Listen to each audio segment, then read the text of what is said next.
Hey everyone, how are you all? Welcome to this channel Witty Wits, and today in this video we are continuing with another literary device, that is sonnet, a rhyming poem of 14 lines.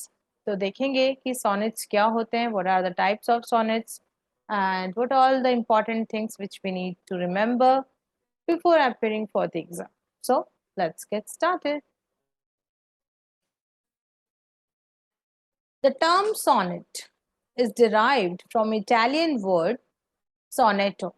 Okay, sonnet जो word है ये एक Italian word है, ठीक है, और वो word क्या है? सोनेटो। सोनेटो से सोनेट लिया है और सोनेटो का मीनिंग होता है लिटिल सॉन्ग, ठीक है। और ये जो little song like this sonetto word है, ये लैटिन वर्ड सोनस से लिया गया है जिसका मीनिंग होता है सॉन्ग, ठीक है। यहाँ से थोड़ी सी एटिमोलॉजी आपको पूछी जा सकती है, so just take care of this.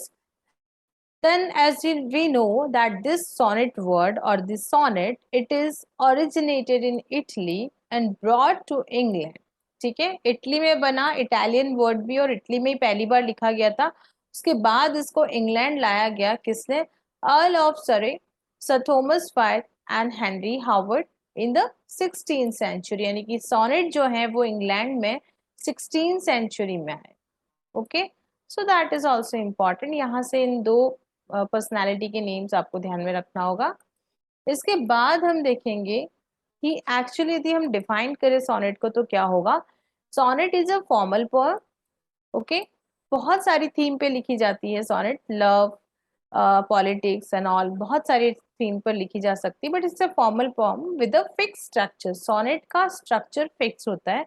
इसके अंदर टोटल 14 लाइन होती है, किसी भी टाइप का होता है, most of the times 14 lines की पोएम होती है and each line contains 10 syllables. ये बहुत इंपॉर्टेंट है आपको जानना है। यदि आप सिलेबल्स समझते हो, सी वी और सी के कॉन्सेप्ट में हम समझते हैं सिलेबल को, जहाँ पे C is for consonant, V is for vowel and C is again consonant.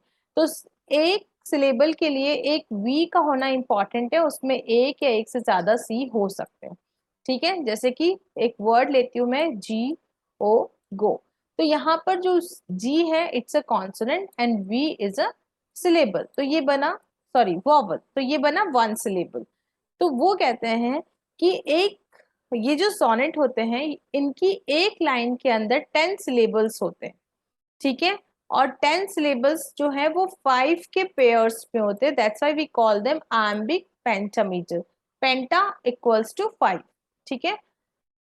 तो इस तरह से जो सोनेट होती है 14 लाइंस होती है और हर एक लाइन के अंदर आयम्बिक पेंटामीटर यानी कि 10 सिलेबल्स होते हैं, यानी कि 5 पेयर्स ऑफ सिलेबल्स होते हैं।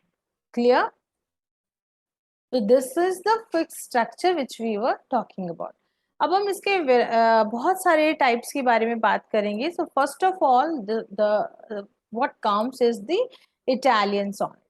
इटालियन सोनेट को ही पेट्रार्कन सोनेट भी कहा जाता है। रीजन बीइंग क्योंकि ये जो सोनेट है, the Petrarchan sonnet, it was perfected by the Italian poet Petrarch, ठीक है। तो पेट्रार्क ने इस इटालियन, जो कि एक इटालियन पोएट थे, उन्होंने इस सोनेट को सबसे पहले in the form of this sonnet introduce किया।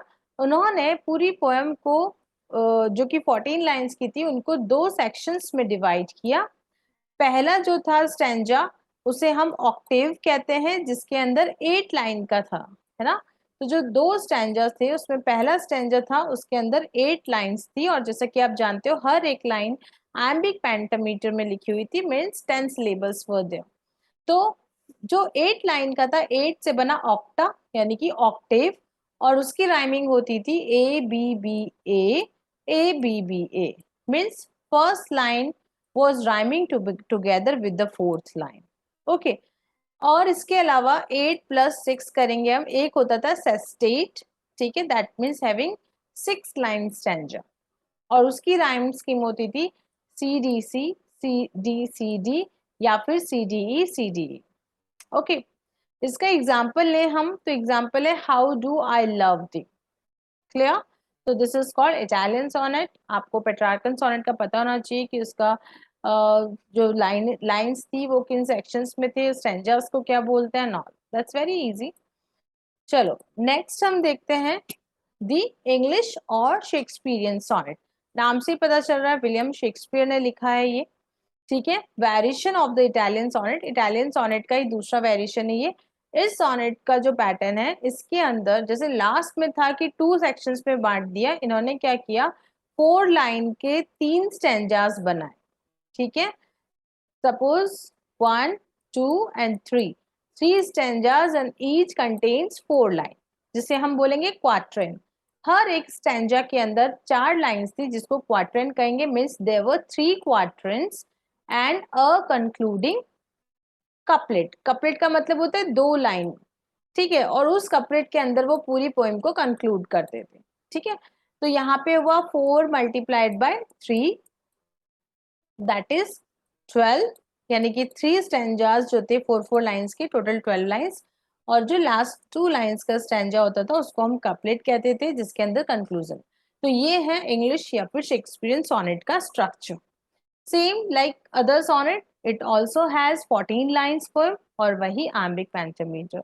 इसका राइम स्कीम देख लेते हैं हम। A B means first line is similar to the third one, है ना। पहली राइम थर्ड लाइन से राइमिंग टुगेदर कर रही है, और second is with the fourth one. इसके बाद इसका एग्जाम्पल देखेंगे, my mistress eyes are nothing like the sun by William Shakespeare. Clear? Then we have the another type of sonnet that is called Spenserian sonnet, देखिए Edmund Spenser ने लिखा, उसके नाम पर पड़ा ये स्पेंसरियन। ये भी विलियम शेक्सपियर के कंटेम्पररी थे, ठीक है। और इसका जो पैटर्न है वो भी शेक्सपियरियन सोनेट से मिलता जुलता है। तो इसकी जो राइम स्कीम है वो क्या है, A B B C D and E E. Means आपने देखा एक कपलेट है और 3 क्वार्टरन है, तो similar to the English one. But आप राइमिंग देखोगे तो first line is rhyming with third, second with the fourth. Then आपको एक और चीज ध्यान रखना है स्पेंसरियन के अंदर, कि इसके अंदर जो फर्स्ट स्टैंजा है उसकी सेकेंड लाइन नेक्स्ट स्टैंजा की फर्स्ट लाइन से भी राइम करती है, और फर्स्ट स्टैंजा की फोर्थ लाइन नेक्स्ट स्टैंजा की थर्ड लाइन से राइम करती है। यानी कि ये पैटर्न थोड़ा सा डिफरेंट है जो कि हमने देखा था लास्ट वाले के अंदर, एलिजाबेथन सॉरी शेक्सपियर वाले में। इसमें आपने देखा कि ये this rhyme scheme is not going in the next one, जिसकी सेकेंड लाइन वो है वो नेक्स्ट स्टैंजा से राइम नहीं कर रही। So this is the slight difference which you can see here. Okay, then comes Miltonic sonnet. Miltonic नाम से पता चल रहा है जॉन मिल्टन, उनके नाम पर पड़ा ये बेसिकली इसे माना जाता है कि it is a kind of evaluation of the Shakespearean sonnet. Milton used the Petrarchan form as well and expanded the traditional limits of rhyme and length in composing many of his sonnets. Okay, तो और दूसरा मिल्टॉनिक sonnets में क्या होते थे, themes को address किया जाता था, और that was about the internal struggle and conflict. जैसा कि आपने पढ़ा होगा on his blindness bye John Milton, जिसके अंदर जॉन मिल्टन अपनी लाइफ का जो कॉन्फ्लिक्ट है, like he was not having eyes but got the talent, तो वो जो उसका कॉन्फ्लिक्ट है वो उसमें बताया गया। Okay, rather than external world themes, यहाँ पर वो बाहर की वर्ल्ड की थीम्स को ना रख के इंटरनल कॉन्फ्लिक्ट अपने अंदर जो चलता है उस थीम पर ज्यादातर मिल्टन अपने सोनेट्स लिखते थे, ठीक है। Then comes curtal sonnet. यहाँ से भी क्वेश्चन बनता है, पहला बनता है किसने लिखा, मैनले हॉपकिंस ने। और इसके अंदर एक इम्पॉर्टेंट चीज ये है कि हमने देखा कि सारे सोनेट्स में 14 लाइंस होती है, but this sonnet has 11 lines. Okay, जो कि हमने इससे पहले देखा था जहां पर 14 लाइंस होती थी, यहाँ पर 11 लाइंस है। और what amendment they did, 3/4 the length of a traditional sonnet, ठीक है, यानी उसका 3/4 छोटा कर दिया उसको। Curtal sonnet follows either an A B C D B C D C, या फिर A B C D C B D C, इस तरह की इसकी राइमिंग होती है। यानी कि लास्ट जो है वो 14 लाइंस कंप्लीट ना करके 11 लाइन टोटल इस सोनेट में होती है। और मैनले हॉपकिंस का ही पाइड ब्यूटीज का एक एग्जाम्पल। क्लियर?